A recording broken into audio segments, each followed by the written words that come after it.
संकल्प क्लासेस में आप सभी का स्वागत है। आज हम पढ़ेंगे ज्वार और भाटा के बारे में। सबसे पहले जानेंगे कि ज्वार क्या है और भाटा क्या होता है, ज्वार की स्थिति क्या होती है। ज्वार और भाटा, इसके बारे में सबसे पहले जानेंगे कि दोनों चीज़ें हैं क्या। अगर ये समुद्री सतह पृथ्वी पे महासागर पाए जाते हैं, तो अगर महासागर का यह तल है और महासागर का जल अपने सामान्य तल से ऊपर की ओर उठ रहा है, तो ये स्थिति कहलाएगी ज्वार की। और यही महासागर का तल अगर सामान्य स्थिति से नीचे की ओर चला जाए, तो ये स्थिति कहलाती है भाटा की स्थिति। मतलब महासागर के जल को अपने सामान्य तल से ऊपर की ओर उठने को ज्वार कहते हैं और नीचे की ओर जाने को भाटा कहते हैं। अब जानेंगे हम कि ज्वार क्यों आते हैं और भाटा पृथ्वी में क्यों आते हैं। तो ज्वार और भाटा आने का मुख्य कारण पृथ्वी पे होता है सूर्य और चंद्रमा की आकर्षण शक्तियाँ, क्योंकि सूर्य और चंद्रमा अपनी आकर्षण शक्ति लगाते हैं, जबकि ज्वार और भाटा में मुख्य भूमिका निभाता है चंद्रमा, क्योंकि चंद्रमा हमारी पृथ्वी से मात्र 2,84,000 किलोमीटर दूर है और सूर्य हमारी पृथ्वी से 14,98,00,000 किलोमीटर दूरी पर स्थित है। इसलिए सूर्य की आकर्षण शक्ति उतना प्रभाव नहीं डाल पाती है। तो चंद्रमा अपनी आकर्षण शक्ति के कारण पृथ्वी पे बल लगाता है, अर्थात पृथ्वी को अपनी ओर खींचने का प्रयास करता है।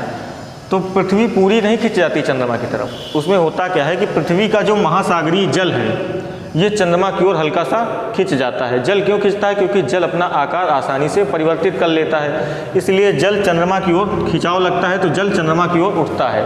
तो पृथ्वी में जिस स्थान पर चंद्रमा लंबवत होगा, उस स्थान का जल उठ जाता है, महासागरों का जल थोड़ा सा उठ जाएगा। ये स्थिति कहलाएगी ज्वार। अब यहाँ पे ज्वार आएगा तो इसके विपरीत दिशा में ये जो स्थान होगा, यहाँ पर भी ज्वार आएगा। यहाँ का भी जल उठा है, यहाँ पे भी ज्वार आएगा। अब प्रश्न ये आता है कि यहाँ का ज्वार उठेगा कैसे। तो यहाँ का ज्वार इसलिए उठता है क्योंकि चंद्रमा तो इधर की ओर बल लगा रहा है, मगर पृथ्वी अपने घूर्णन गति को नियंत्रित रखने के लिए विपरीत दिशा में भी एक बल लगाती है, जिसके उसका घूर्णन नियंत्रित रह सके। विपरीत दिशा में जो बल लगाती है, जिसको हम अपकेंद्रीय बल कहते हैं। तो यह जो ज्वार आता है, यह अपकेंद्रीय बल के कारण आता है। अब केंद्रीय बल के कारण यह ज्वार उत्पन्न होता है। अब पृथ्वी पर जल की मात्रा तो सीमित है, जितना जल है, जल कहीं घटता बढ़ता नहीं है, बस वही सतह कहीं ऊपर उठ जाती है, कहीं नीचे। अगर किसी जगह की सतह ऊपर उठ रही है, तो दूसरी जगह की सतह नीचे जाएगी।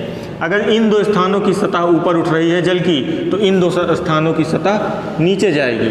तो ये स्थिति क्या कहलाती है? भाटा। अगर पृथ्वी में दो जगह पे ज्वार आता है, तो दो जगह पे भाटा। एक साथ एक ही समय पृथ्वी में दो स्थानों पर ज्वार और दो स्थानों पर भाटा की स्थिति उत्पन्न होती है। अब हम आते हैं, जानते हैं कि एक जगह पर ज्वार कितनी बार आते हैं। एक जगह पर पृथ्वी में 2 बार ज्वार और 2 बार भाटा की स्थिति उत्पन्न होती है। अब एक जगह में 2 बार ज्वार आते कैसे हैं? आपको पता है कि पृथ्वी अपना संपूर्ण चक्कर, अपना परिभ्रमण काल 24 घंटे में अपना एक चक्कर लगाती है। अर्थात कोई स्थान अगर ए यहाँ पे है, तो 24 घंटे बाद ये ऐसे घूमते हुए वापस यहीं पर आ जाएगा। तो ए अगर ये स्थान यहाँ पर था ज्वार की स्थिति में, यहाँ पे पहुँचेगा भाटा की स्थिति, यहाँ पे आएगा फिर ज्वार की स्थिति, फिर भाटा की स्थिति, फिर ज्वार की स्थिति। 24 घंटे में एक चक्कर लगाया, 24 घंटे में ये स्थान ने देखा क्या? 2 बार ज्वार और 2 बार भाटा। तो पूरी पृथ्वी पे 24 घंटे में किसी एक स्थान पर 2 बार ज्वार आते हैं और 2 बार भाटा आते हैं। अब एक ज्वार से दूसरे ज्वार के बीच का जो समय अंतर होता है, वो 12 घंटे होता है, क्योंकि पृथ्वी 24 घंटे में अपना एक चक्कर लगाती है। तो एक ज्वार से दूसरे ज्वार के बीच में समय का अंतर 12 घंटे होता है। यहाँ पर अगर ज्वार आया तो 12 घंटे बाद यहाँ पर भी ज्वार आएगा।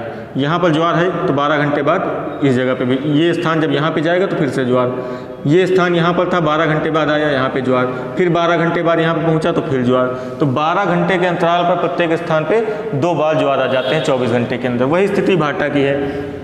यहाँ पे भाटा 12 घंटे बाद फिर भाटा, फिर 12 घंटे बाद भाटा। एक स्थान पर 12 घंटे के अंतराल पे भाटा की भी स्थिति उत्पन्न होती है। एक ज्वार और एक भाटा के बीच का जो समय अंतराल होता है, वो होता है 6 घंटे। अगर किसी स्थान पे ज्वार आया है तो 6 घंटे बाद भाटा की स्थिति उत्पन्न होगी। इस भाटा से इस ज्वार के बीच में फिर 6 घंटे, इसके बीच में फिर 6 घंटे का अंतर, इसके बीच में फिर से 6 घंटे का अंतर होता है। तो पूरी संपूर्ण पृथ्वी पर 24 घंटे में 2 बार ज्वार आते हैं और 2 बार भाटा आते हैं। ज्वार उत्पन्न उस जगह पे होता है जहाँ चंद्रमा लंबवत होता है। अब उसके बाद हम जानते हैं कि दीर्घ ज्वार क्या होते हैं और लघु ज्वार क्या होते हैं। सबसे पहले जानते हैं दीर्घ ज्वार। दीर्घ ज्वार की स्थिति तब उत्पन्न होती है जब सामान्य से ज़्यादा आकर्षण शक्ति चंद्रमा की हो जाए। सामान्य से ज़्यादा आकर्षण शक्ति चंद्रमा की तब बढ़ेगी जब चंद्रमा के साथ कोई और पिंड भी अपनी आकर्षण शक्ति लगा देगा। अगर स्थिति ऐसी उत्पन्न हो जाए कि ये सूर्य हो गया हमारा, यहाँ पे चंद्रमा और ये हमारी पृथ्वी हो गई। जब सूर्य, चंद्रमा, पृथ्वी, ये सूर्य है, ये चंद्रमा और ये पृथ्वी, जब सूर्य, चंद्रमा और पृथ्वी ये तीनों एक सीध में आ जाएं तो ये स्थिति दीर्घ ज्वार की उत्पन्न होती है, क्योंकि यहाँ पे तो चंद्रमा आकर्षण शक्ति लगा रहा था अपनी, सूर्य भी अपनी आकर्षण शक्ति लगा रहा है, इसलिए स्थिति दीर्घ ज्वार की हो जाती है। दीर्घ ज्वार सबसे ज़्यादा बड़े या सबसे दीर्घ ज्वार कहाँ पे आते हैं? फंडी की खाड़ी। फंडी की खाड़ी उत्तरी अमेरिका महाद्वीप में स्थित है और कनाडा के पूर्वी तट पर। आपके प्रश्न पत्र में सीधा क्वेश्चन आएगा कि सबसे दीर्घ ज्वार कहाँ पे उठते हैं, तो कनाडा या तो ऑप्शन में होगा, या तो फंडी की खाड़ी, या तो उत्तरी अमेरिका महाद्वीप। तो यहाँ ये स्थिति होती है दीर्घ ज्वार की। दीर्घ ज्वार हम लोग जान गए, अब जानते हैं लघु ज्वार क्या होता है।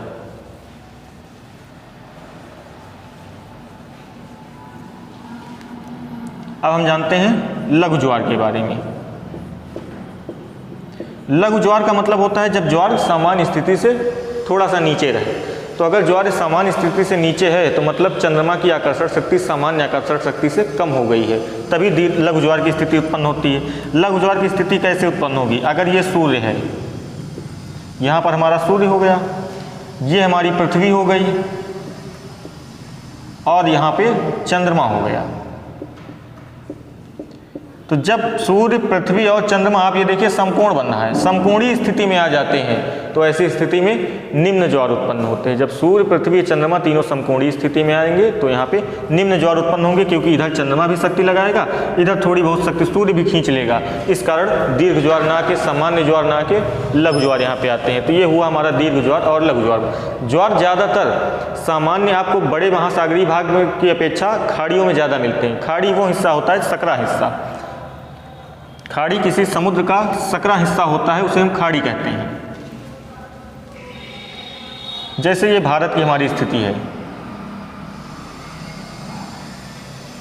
ये हमारा अगर भारत की स्थिति है तो भारत में हमको ज्वार यहाँ सब महसूस नहीं होगा, क्योंकि ये बड़े क्षेत्र हैं, बड़े सागरीय क्षेत्र हैं। ज्वार हमें ज़्यादातर महसूस होता है कहाँ पे? खाड़ियों में। खाड़ी समुद्री सकरा क्षेत्र होता है, जहाँ पे समुद्र का जल किसी सकरे भाग में अंदर तक गया हो। भारत में ज्वार की स्थिति कहाँ पे उत्पन्न होती है? सबसे ज़्यादा अच्छी स्थिति गुजरात में। यहाँ आपको पता है कच्छ करण है और खंभात की खाड़ी। तो ज्वारीय स्थिति भारत में कहाँ पे उत्पन्न होती है? खंभात की खाड़ी में। ज्वारीय स्थिति खाड़ियों में ज़्यादा उत्पन्न होती है, सकरे भाग में। तो ये था हमारा ज्वार और भाटा का टॉपिक। ऐसे ही निरंतर आपको जीएस के टॉपिक के वीडियो हमारे चैनल पर मिलते रहेंगे। ऐसे ही वीडियो देखते रहने के लिए हमारे चैनल को सब्सक्राइब करें और शेयर करें, और अपने सुझाव कमेंट में हमें दें। धन्यवाद।